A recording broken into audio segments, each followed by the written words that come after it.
12시에 많은 참여 바랍니다.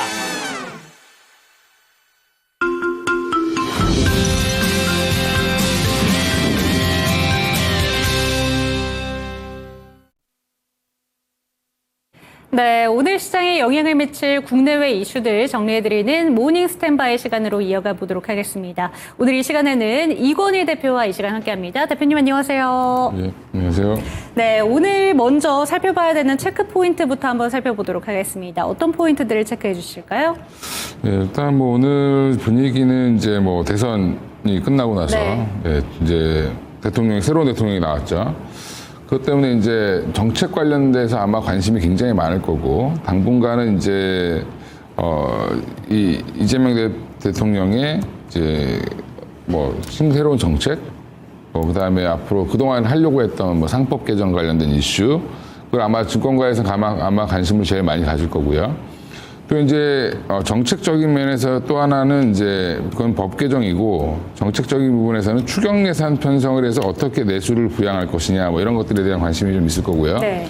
또 하나가 이제 그런 거죠. 그 AI 투자를 뭐 한다고 했는데 이 부분을 어떻게 이제 투자해서 구체적인 내용들이 나올 건지 뭐 이런 거에 대한 관심이 많을 텐데, 물론 이제 이게 이번 주에 다 쏟아지긴 좀 어려울 것 같고, 왜냐하면 정부 아직 이게 뭐 인수위가 없기 때문에 정부 그 장관들 구성하고, 그다음에 지금 청와대 인원들, 그러니까 이제 대통령실 인원들 구성하는데 아마 이번 주가 다 가지 않을까 뭐 이렇게 생각하는데, 그런 와중에도 이제 기존에 이제 그 이재명 대통령의 공약 관련돼서 이제 스터디를 하면서 그 안에서 이제 계속 찾겠죠.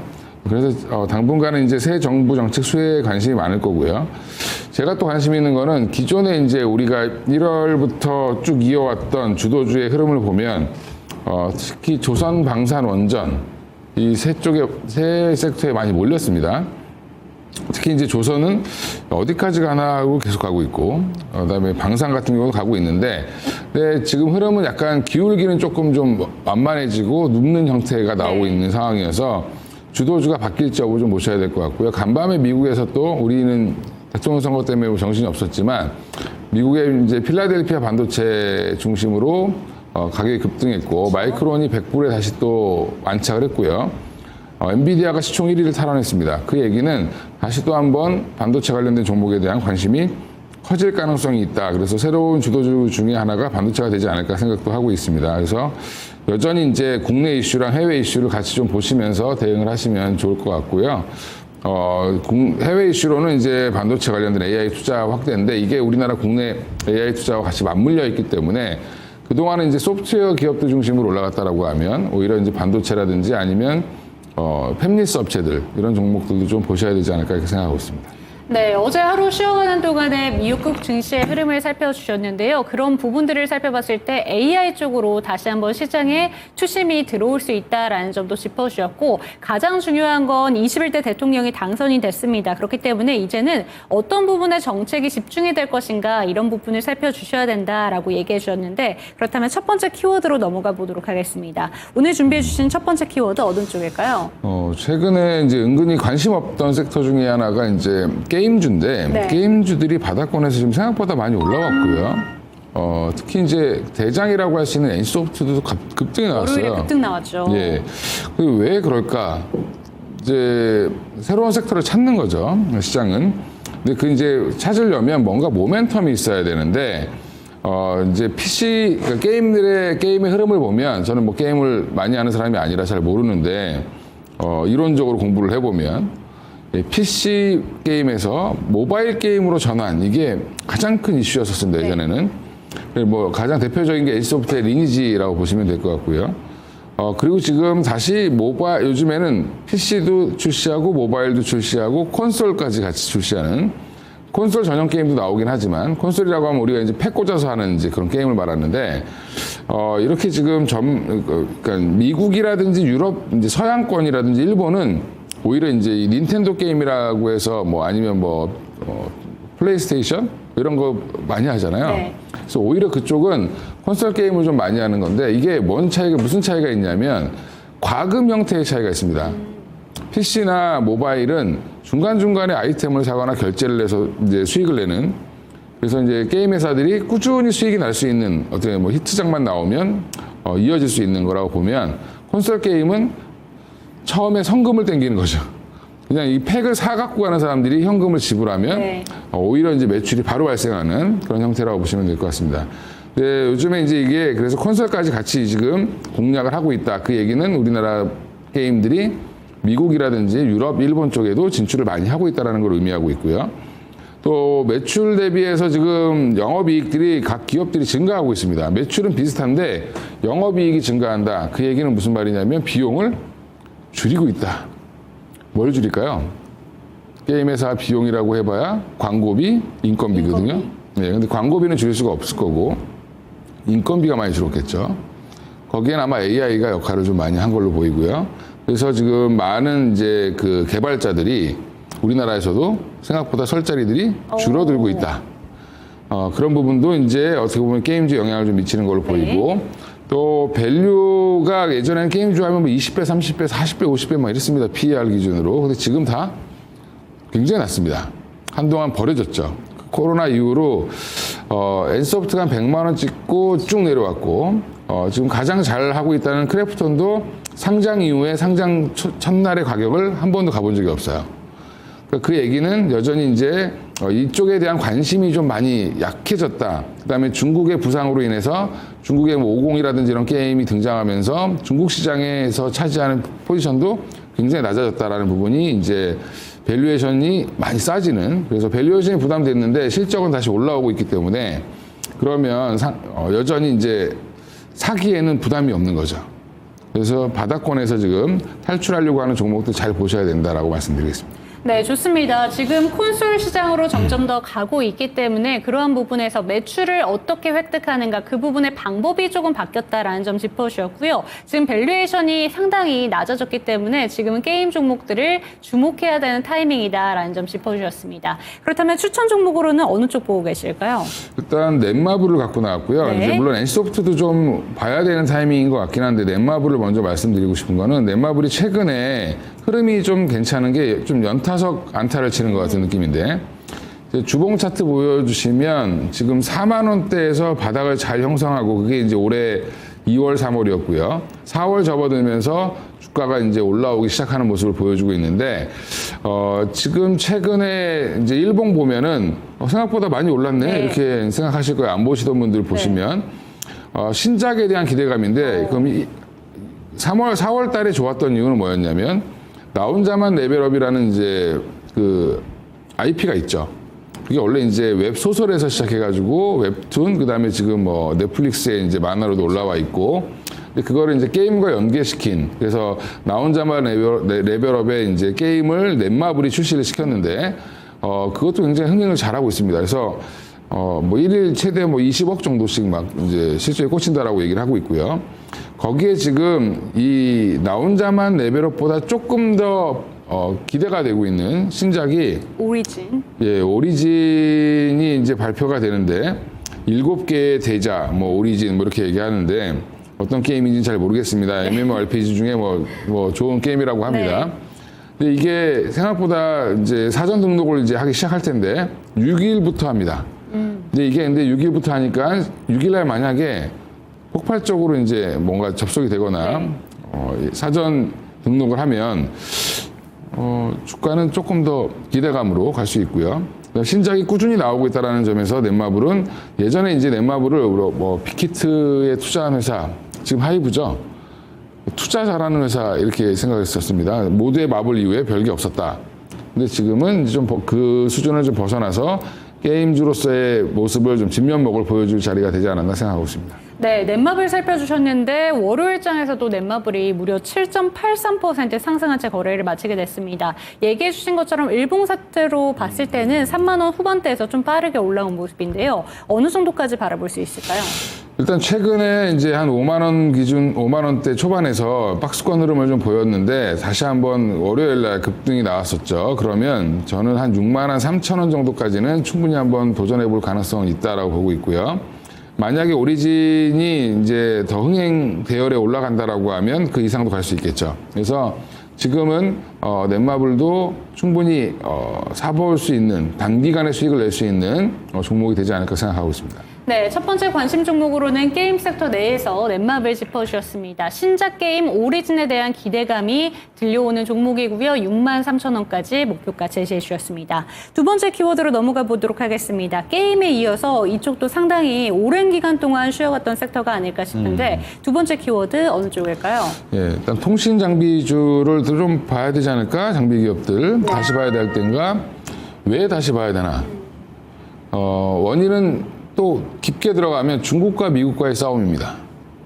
이게 재밌는 게 미국과 중국이 5G 투자를 거의 비슷한 시기에 했는데 코로나 터지면서 미국은 중단이 됐고요. 그렇죠. 중국은 가열차게 하고 있습니다. 그래서 지금 중국이 훨씬 더 모바일 환경, 그러니까 통신 환경이 좋아진 상황이고 미국은 지금 아직도 통신업체들이 제대로 투자를 안 해서 통신망이 허접한 상태입니다. 지금. 근데 이제 이게 AWS라고 해서 이런 이제 대역 주파수를 우리도 이제 보면 LG, 뭐 KT, SK가 쓰는 주파수가 조금씩 다르거든요. 그걸 이제 같이 쓰면 안 되겠죠. 겹치면. 이 주파수 영역을 어디에서 그러니까 배분하냐면 나라에서 배분합니다. 그러니까 너는 여기에서만 써. 이렇게 딱 정해줍니다. 그러면 그 안에서의 그 통신망만 쓸 수 있는 건데 지금 이 대역수 주파수, 그러니까 대역 주파수 사용이 26년 6월에 만료가 되는데 이걸 연장해야 됩니다. 그럼 내년 6월이니까 아직 멀었네. 그럼 1년 전에 이미 경매를 해서 그 대역대를 누가 쓸 건지 또 이제 해야 되고요. 근데 이번에 대역폭을 조금 높여서 아마 600MHz 이상으로 이제 그 대역을 아마 부과할 걸로 예상을 하고 있는데 올해 하반기니까 이제 지금부터 시작하겠죠. 이게 경매가 완료될 가능성이 높고 이 경매가 완료되면 뭘 해야 되냐면 그거에 맞는 장비를 투자를 해야 됩니다. 예, 그래서 그 장비 투자에 대한 관심이 커지고 있다. 이제 이게 5G 하면 유일하게 거짓말한 섹터 같은 그렇죠. 예전에 KMW가 어마어마한 시세를 내고 그렇죠. 예, 또 어마어마하게 빠졌죠. 근데 KMW가 언제부터 시동을 걸었냐면 5월 30날부터 예, 그날 급등했습니다. 그래서 상한가를 갔죠. 그리고 월요일 날은 조금 약간 쉬었는데 그 사이에 근데 3일 연속 꾸준히 올라왔던 종목도 있다. 예, 그 종목을 좀 말씀드리려고 하겠습니다. 좋습니다. 통신장비 섹터 같은 경우에는 미국 시장에서도 이제 진출할 부분을 한번 생각해 본다면 집중을 해야 된다라는 점 짚어주셨는데 3일 연속 상승한 종목을 들고 와주셨다고 합니다. 어떤 종목일까요? 예, RFHIC인데요. 영어로 RFHIC입니다. 그래서 이 회사가 주로 잘하는 게 뭐냐면 지라갈륨이라고 해서 이게 참 발음이 좀 그렇긴 한데 예, GAN, 지라갈륨이라고 하는데 이제 이 갈륨을 사용해서 통신 장비에 들어가는 부품을 만드는 회사입니다. 근데 이게 어디서부터 쓰였냐면 극한 환경에서 쓰일 수 있게 만든 부품이고요. 정확히는 이제 군사 장비부터 먼저 쓰였다라고 생각하시면 되고 이게 이제 5G가 되면서 점점 주파수대가 그러니까 커지고 고대역으로 가면서 이 부품에 대한 수요가 많아질 수밖에 없다라고 보면 미국도 마찬가지로 좀 고대역으로 가는 거죠. 5G 관련된. 그러면 결국에 이제 주파수 경매 수혜를 입을 수밖에 없다라고 지금 보고 있는 상황이고요. 그래서 최근 주가 흐름 보시면 흐름이 굉장히 거래가 터지기 시작했다. 언제부터? 네. 5월 29일, 30, 그다음 6월 2일까지 3일 연속, 3거래일 연속 거래가 터지면서 매일 이제 뭐 7%, 그다음에 10%, 그다음에 6% 이렇게 올랐습니다. 그럼 좀 쉬어가지 않겠냐? 쉬어갈 수도 있지만 지금 주봉 보시면 이제 뭔가 해보려고 애쓰는 장면을 볼 수 있습니다. 그러면 우리는 어디까지 바라볼 수 있느냐 보면 지금 월봉으로 보면 깔끔하게 정리가 되는데 이제 큰 바닥을 돌리고 있죠. 네. 그러면 사실은 이때가 가장 이제 많이 그래도 한번 재기를 하려고 했다가 애쓰다가 무너진 자리입니다. 그게 이제 2023년도 초반이었는데 그때가 2만 한 3, 4천 원 정도 했으니까 지금 자리에서 2만 한 3, 4천 원은 쉽게 올라갈 수 있을 걸로 보이고 거기에서 또 한번 올라가려면 이제 또 뭔가 추가적인 수급이 더 들어온다든지 아니면 뉴스가 나온다든지 해서 이런 여러 가지 모멘텀이 좀 필요하지 않겠나. 그래서 짧게 보면 한 2만 3천 원, 길게 보면 한 3만 원까지는 충분히 올라갈 가능성이 있다고 보고 있습니다. 네, 좋습니다. 오늘 하나증권에서도 목표가를 상향하는 내용이 나왔는데 하나증권에서는 4만 원까지 짚어주셨고요. 23,000원에서 24,000원까지 갈 수 있다라는 종목이라는 점 기억해 보시면 좋을 것 같습니다. 그렇다면 세 번째 키워드로 한번 넘어가 보도록 하겠습니다. 어느 섹터 살펴보는 게 좋을까요? 네, 일단 여기는 조금 우리 관심 많은 이제 성장주도 한번 좀 워낙 지금 바닥권에 있는 종목들 말씀드렸는데 성장주로 보면 로봇을 뺄 수가 없죠. 근데 이제 그럼 로봇, 우리나라에 휴머노이드 로봇 하고 있는 회사가 있습니다. 근데 물론 우리나라 회사는 아니지만 그 회사를 보스턴 다이내믹스를 네, 현대차가 보유하고 있죠. 현대차, 현대모비스, 정의선 회장도 부회장도 갖고 있는데 이 로봇 섹터도 여전히 좀 다시 봐야 된다라고 좀 말씀을 좀 드리고 싶고요. 최근에 이제 휴머노이드 로봇 얘기가 테슬라 쪽에서 나오면 네. 조금씩 반응을 하는데 생각보다 올 초에 너무 시세를 많이 줬기 때문에 좀 쉬어가는 국면이 나오고 있는 중이고 오히려 이제 로보티즈 같은 회사가 액추에이터 관련된 모듈 이런 것들이 이제 휴머노이드에 들어간다, 해외에 수출한다는 얘기가 나오면서 로보티즈가 굉장히 좀 잘 가고 있습니다. 그래서 아마 레인보우라든지 두산 로보틱스 투자하셨던 분들은 로보티즈를 할 걸 뭐 이렇게 얘기를 하시는 분들이 있는데 그 와중에도 꾸준하게 더 잘 올라오는 회사들이 있으니까 좀 보실 필요가 있고요. 로봇이 지금 뜨고 있는 배경은 결국에는 고령화랑 인건비 상승이죠. 그럼 트럼프가 아무 대책 없이 자꾸 우리나라로 들어와라, 미국으로 들어와서 공장 지어라, 바이든도 그랬고 왜 그럴까요? 인건비가 비싼데 그러니까 미국에 1억 가지고 있으면은 서민이다, 연봉 1억이면 서민이다라고 할 정도로 물가가 비싼, 인건비가 비싼 나라에서 공장을 짓는다. 그러면 사람을 많이 쓸 수가 없겠죠. 결국엔 이제 로봇을 써야 되는 상황이 올 거고 우리나라도 마찬가지다라고 보시면 될 것 같고요. 결국엔 이제 지금은 휴머노이드 로봇 보기 좋죠. 그리고 이제 가정용 로봇 있어 보이고 로봇 청소기도 요즘에는 로보락이 굉장히 잘하고 있는데 이런 것들을 보면 이쪽이 시장이 커져서 돈을 많이 벌겠구나 하지만 사실은 제일 많이 돈이 되는 데는 산업용입니다. 아직까지는. 네. 우리나라 같은 경우 산업용 로봇을 기존에 많이 쓰고 있는데 그건 대부분 일본과 독일에서 만든 거고요. 그냥 단순 기계. 그냥 반복을 하는 기계라고 보시면 되고, 이제는 거기에다 AI라든지 이런 것들을 탑재시켜서 좀 똑똑한 로봇들을 내놓기 시작하고 있죠. 그래서 거기에 보면 협동 로봇도 있고, 이송 로봇도 있고, 휴머노이드까지 계속 확장이 되고 있는데, 또 삼성전자, 그 다음에 LG, 그 다음에 SK, 쿠팡까지 다 참여하고 있습니다, 지금, 로봇에. 그런 부분들을 보면 여전히 그 안에 좀 가장 돈이 되는 회사는 어디일까? 핵심 부품을 만드는 회사겠죠. 그래서 부품 만드는 회사를 좀 보실 필요가 있지 않을까 생각하고 있습니다. 네, 로봇 종목들에 대해서 지금 한참 성장하고 있을 때 이 종목들 어떤 종목을 살펴봐야 될까 궁금하신 분들이 많으실 것 같은데요. 우리나라 기업들 같은 경우에는 휴머노이드 로봇에 직접적으로 관여하는 종목은 없기 때문에 부품 종목에 주목을 해야 된다. 그중에서도 핵심 부품 이야기를 해주셨는데 그렇다면 오늘의 관심주 어떤 종목일까요? 네, 하이젠 R&M이라고 해서 이제 많이 들어보셨을 텐데 이 회사는 원래 이름이 좀 이렇게 좀 길고 영어 들어가고 막 이러면 좀 잡스럽다 이렇게 네. 생각하시는 분들도 있는데 이 회사가 굉장히 역사와 전통을 갖고 있는 LG전자 모터 사업부에서 분사한 회사입니다. 그러니까 LG전자가 이제 문제가 뭐였냐면 통돌이 세탁기를 만들면 이게 한 20년을 써요. 안 바꾼다는 거죠? 그 얘기는 무슨 말이면 잘 안 망가진다는 그렇죠. 거죠. 그러니까 중고 거래하는 데 가면 모터가 쌩쌩해서 LG께 제일 많이 있습니다. 그 모터를 만들던 기술을 그대로 갖고 있는 회사가 하이젠 R&M이고요. 여기도 마찬가지로 그런 이제 대형 모터부터 로봇에 들어가는 핵심 모터부터 액추에이터까지 한마디로 모터의 진심인 회사. 그래서 지금은 적자 회사긴 하지만 여전히 이제 성장성을 보고 최근에 주가가 그러니까 25년 올해 초부터 해서 주가가 한번 점프업을 했고요. 그 뒤로 지금 5만 원대 찍고 계속 지금 3만 원대에서 헤매고 있습니다. 이제 한번 이제 뭔가 불을 붙이면 다시 한번 올라갈 2차 상승을 노리고 있는 종목이라고 보시면 되고요. 지금 이 회사 자체가 워낙 이제 그 핵심 부품을 하고 있기 때문에 그러면 휴머노이드가 됐든 물류 이송 로봇이 됐든 아니면 그냥 협동 로봇이 됐든 다 모터는 들어가야 됩니다.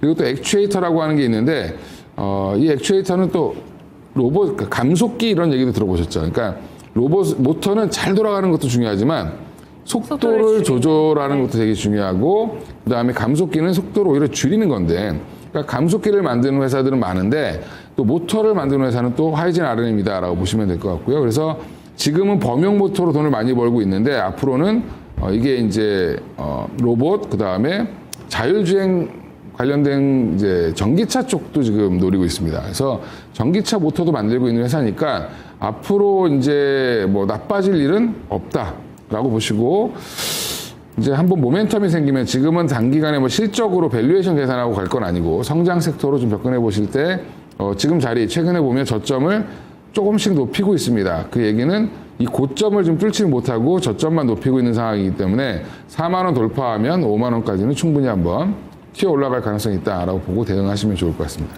네, 모터의 진심인 회사입니다. LG전자 계열에서 분사한 종목이기 때문에 작년에 성장한 종목이긴 하지만 신규 상장한 종목이긴 하지만 역시나 관심 있게 보시면 좋을 것 같고요. 하이젠 R&M 5만 원대까지 뚫을 수 있는 종목이라는 점 기억해 보시기 바랍니다. 오늘의 관심 종목 게임 섹터 내에서는 넷마블 그리고 통신 장비 섹터 내에서는 RF, HIC 끝으로 하이젠 R&M까지 살펴봤습니다. 오늘 말씀 감사드립니다. 예, 감사합니다. 네, 오늘도 여러분들의 투자 판단에 도움이 될 만한 다양한 정보를 제공해 드렸습니다. 하지만 특정 종목에 대한 상승과 하락은 보장하지 않는다는 점 기억해 주시고 내일 이 시간 함께 하도록 하겠습니다. 오늘도 즐거운 하루 되시길 바랍니다. 시청해 주신 여러분 고맙습니다.